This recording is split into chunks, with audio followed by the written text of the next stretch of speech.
There's a lot to talk about, including Apaliti, Rowan Human, Marco, Mbule, and we're going to talk about what is happening with the reshuffling when it comes to the foreign quota at Kaizer Chiefs.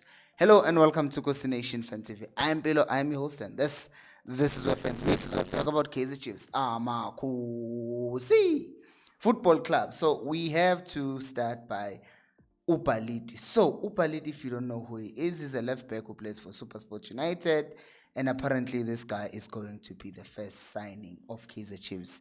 This is according to Mickey Jr., and also there have been some reports that have been linking him to Chiefs. And also, if I might add, someone contacted me on the side and told me that they know someone connected to Paliti, and his agent was talking to Kaizer Chiefs, and this move is almost complete, which is going to affect a lot of things, because obviously if we're bringing a left back, that is going to mean there is a left back who's going to leave, and we're going to talk about that later on in the video. But we're not done, because there is also developing news about Rowan Human. Rowan Human is 24, is an attacking midfielder, and he was just playing for AmaZulu the previous season. Scored 3 goals and assisted 3 times. That's 9 goal contributions, which is decent, right? I've come to lower my expectations to South African players, but 6 assists in a season is okay at this point, because you are playing for AmaZulu, and the quality there, although they finished above Chiefs, you cannot say all of the players are better than the players that are at Chiefs. So what's the story with Rowan Human? So apparently Rowan Human has been offered to Kaizer Chiefs and Orlando Pirates. Now, the moment you include Orlando Pirates in the deal, it's like you are kind of having a let's see who's going to be more serious and sign our player, because he's been offered by his agents. And by the way, because people keep on using these words, rejects and rejects, Rowan Human is not a reject, because AmaZulu were trying to keep him, but he did not want to stay, because you remember that a few years back when he left AmaZulu, he was bound to come to Johannesburg, either to Pirates, Chiefs. But what then happened is that they felt like he was too young, and then he had to stay at home, and then now he feels like he's old enough. That's why he's now rejected AmaZulu, and he thinks he's ready for the big boys, or to play with the big boys. So I just wonder if Kaizer Chiefs are going to be drawn into this what's the word, what do you call it, a bidding war.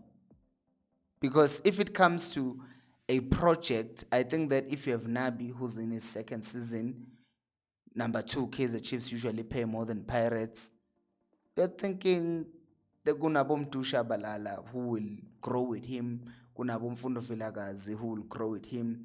You go to Pirates, on the other hand, what they can put on the on the table, they will say kunabo talent, but kunabo Relemfukeng, kunabo quota. So we have the players as well. So when it comes to project wise, and they are also playing in the Champions League, there's that thing. But now, what is it going to choose?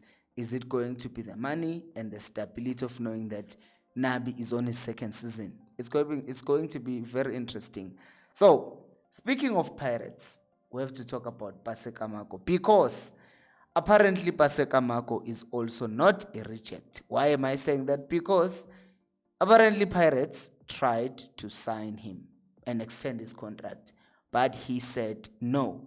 And these reports are saying that he said no to Pirates because he had already had held talks with Kaizer Chiefs regarding a move to Chiefs.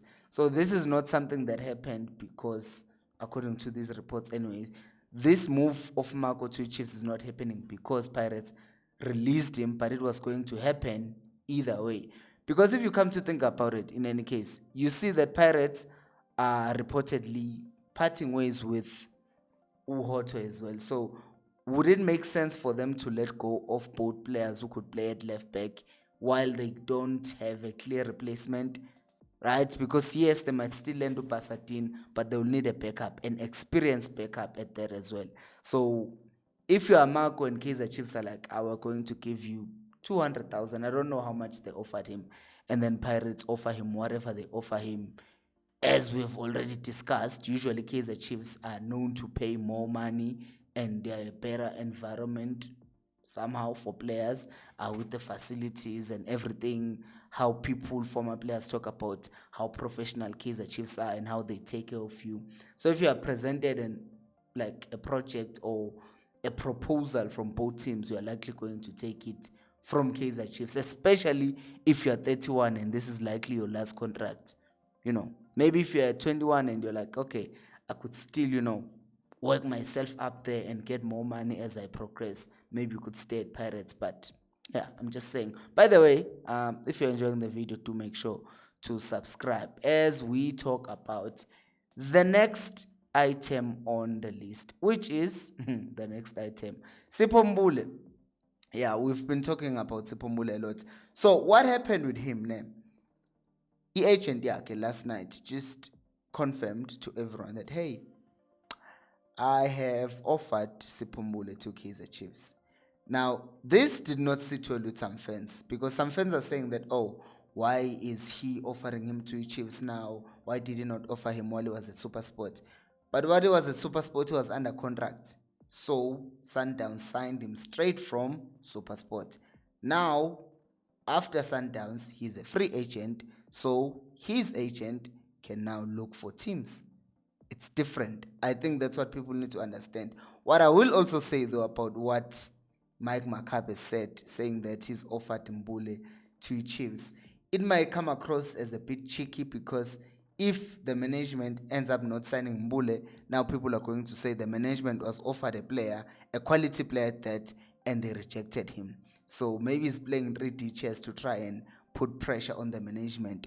Or maybe the guy was just answering that, listen up, I hear you guys are attacking me, saying that since I'm the agent of Mbule, Mbule won't come to Chiefs. I have offered him to Chiefs. Now it's up to them to decide. So all of these things, the Kaizer Chiefs fans are frustrated, and now they're putting pressure on agents, who are now in turn, in a way, putting pressure on the club. So we'll wait and see what happens, because even with the Rowan Human stuff, people started saying, oh, we're tired of rejects, where people offering Rowan Human to Chiefs, but actually he's not a reject. So now let's talk about the foreign quota of Kaizer Chiefs. So we've talked about Baliti, we've talked about Marco. So that means Dove has to go, right? Dove and someone else has to go, because one, Dove is also a foreigner, which means he's also holding a foreign spot. So for him to stay while Chiefs have signed Marco, who's also, by the way, closer to Dove, and also at the same time Baliti, who's a youngster. In a way, what they are doing, they are replacing experience of Dove with the experience of Marco, and then they are adding prospect of Baliti in a mix, because yeah, they have to open up a foreign spot. But then you have to ask yourself a question. If you're letting go of Dove, who's not the only one, by the way, who are going to talk about who's leaving. If you're letting go of Dove, are you replacing with someone who is as capable as him in terms of aerially, how much he fights, how much he commits? But then at the same time, Dove gets injured a lot. So you could see why they are doing that. Because the second person who is on his way out is obviously Ufia Krintwari. Again, same reason as Dove, foreign sport, and the fact that he is, he also is a player who, what can I say? He's also a player who's not really gotten going at Kaizer Chiefs, and that comes down mainly to the pressure and the time you need to adapt. And the other one, who I'm a bit disappointed about actually, is Edson Castillo.